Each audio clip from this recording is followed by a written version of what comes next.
En este vídeo vamos a introducir una serie de definiciones previas antes de abordar la resolución de ecuaciones diferenciales ordinarias de orden superior. En primer lugar, recordamos que una ecuación diferencial es una ecuación en la que la incógnita es una función. Y al ser diferencial, en la ecuación no solo va a aparecer la función incógnita, sino también van a aparecer las derivadas de esta. Por ser una ecuación diferencial ordinaria, las derivadas van a ser derivadas ordinarias. Esto es, la función incógnita va a depender de una única variable independiente y las derivadas que van a aparecer, por tanto, van a ser derivadas con respecto a esta variable, derivadas ordinarias. Y al ser de orden superior, no solo va a aparecer la primera derivada como ocurría en el tema anterior, sino que en este caso vamos a tener derivadas de mayor orden. Así, podemos expresar una ecuación diferencial o nos puede venir expresada en distintas formas.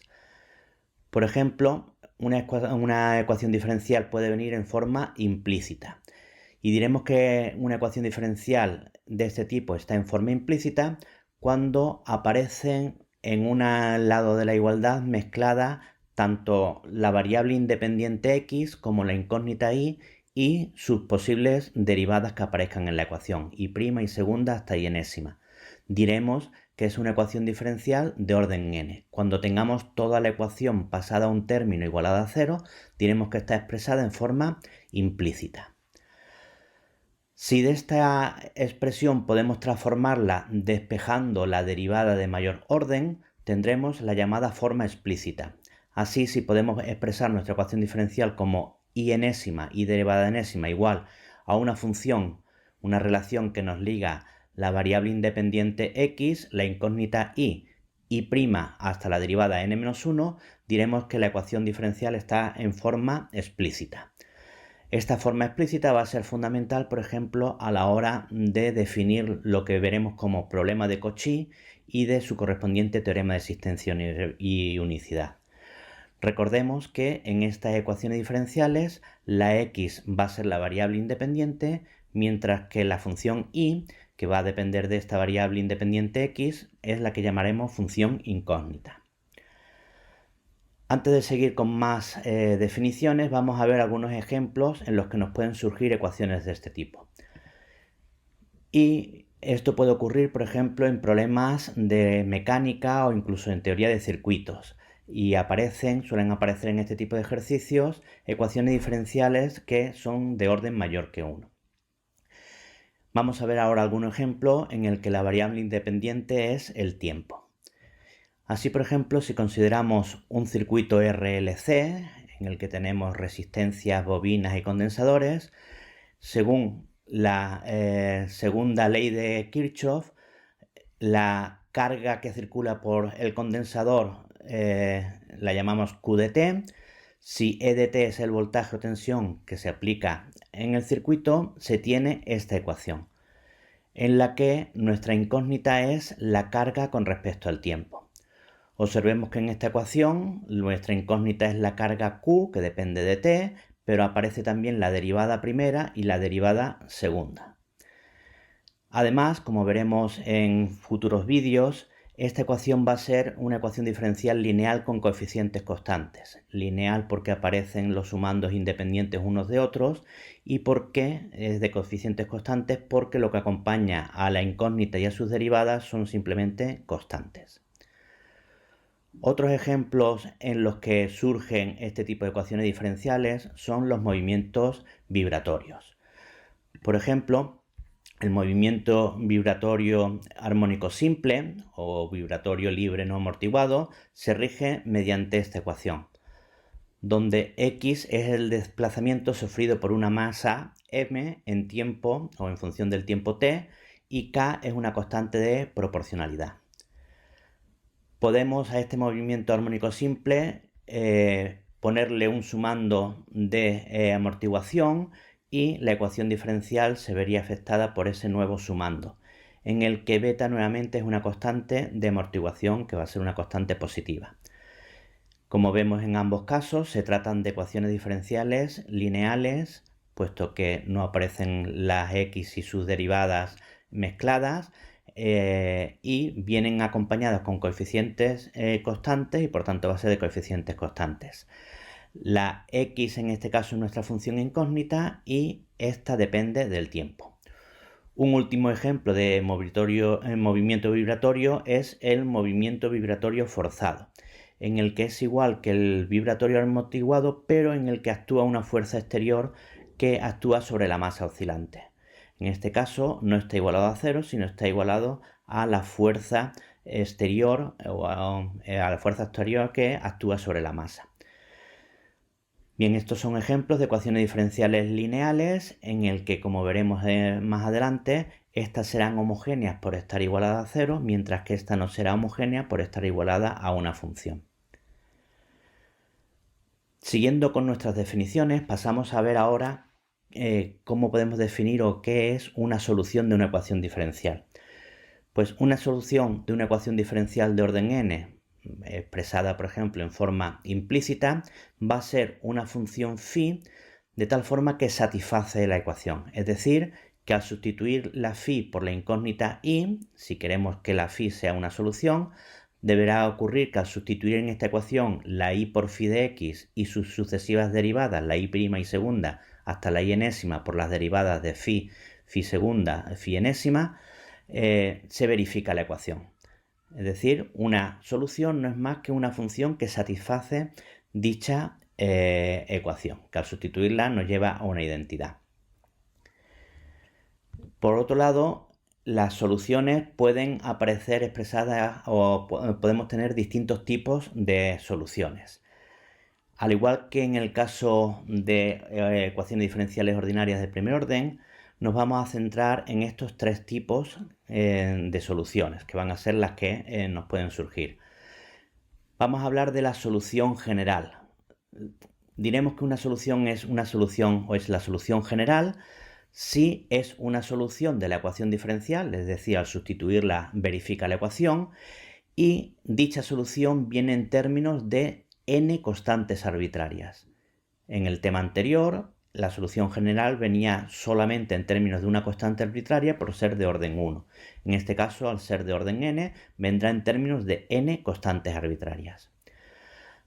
Hablaremos de soluciones particulares, aquellas que se obtengan a partir de la solución general cuando asignamos n valores específicos a cada una de las n constantes arbitrarias, fijando un valor distinto o un valor para cada una de las n constantes, obtendremos lo que se conoce con el nombre de solución particular. Y por último, hablaremos de una solución singular, cualquier solución de la ecuación diferencial que no sea ni la general ni ninguna de sus particulares. Bien, por otro lado, vamos a hablar ahora en qué formas pueden venir expresadas la solución. Y la solución puede venir expresada en dos formas distintas.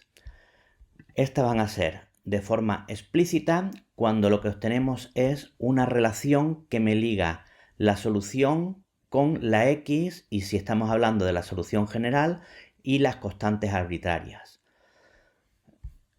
Tenemos la i, solución despejada, nuestra incógnita despejada en términos de x y de las constantes arbitrarias. Si se tratase de una solución particular o una solución singular, tendríamos que la solución la obtendríamos como i igual a una función dependiente de x.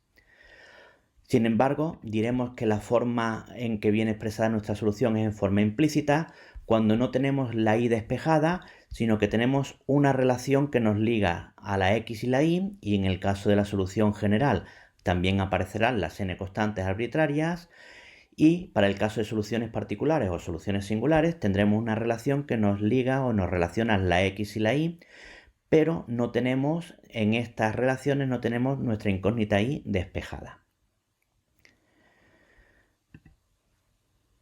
Bien, por último vamos a hablar de los que se conocen como problemas de Cauchy. Un problema de Cauchy no es más que la resolución de un problema de la siguiente forma. Vamos a tener una ecuación diferencial de orden n, en la que le vamos a exigir que esté en forma explícita, es decir, con la i de mayor orden derivada de mayor orden despejada, y vamos a tener n condiciones iniciales. Pero las n condiciones iniciales no pueden ser de cualquier forma. Van a ser siempre evaluadas en el mismo punto x sub 0 y las condiciones van a ser la incógnita y evaluada en el x sub 0, que tendrá un valor y sub 0, la y' evaluada en el x sub 0, la y segunda evaluada en el x sub 0 y así sucesivamente para tener las n condiciones hasta la y n-1 evaluado en el mismo punto x sub 0.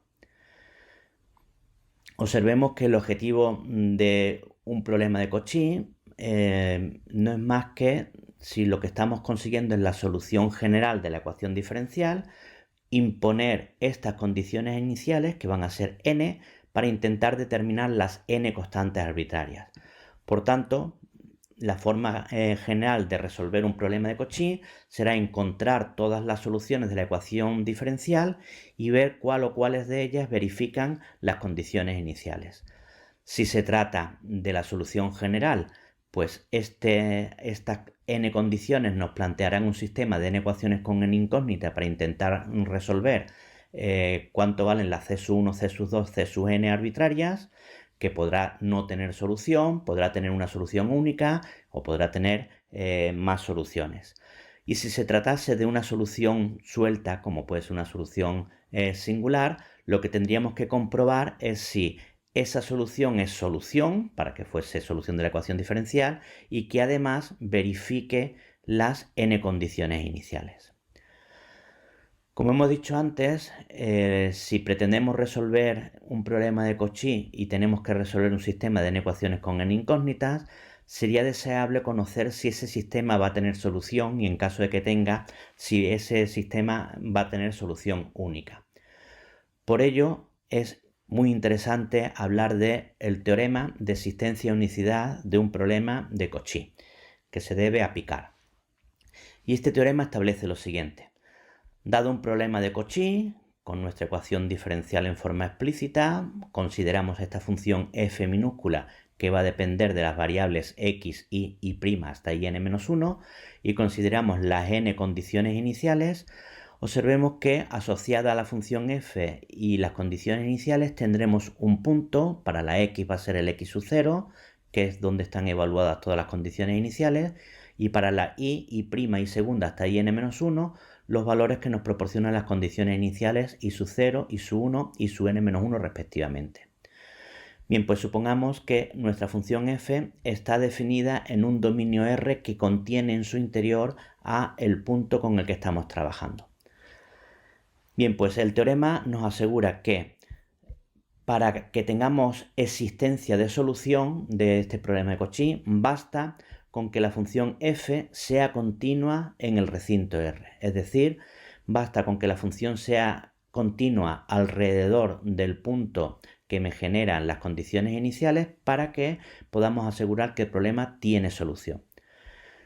Si además la función f es diferenciable también en el mismo recinto, es decir, si es diferenciable alrededor del punto en cuestión, diremos que, o podremos concluir que la solución es única.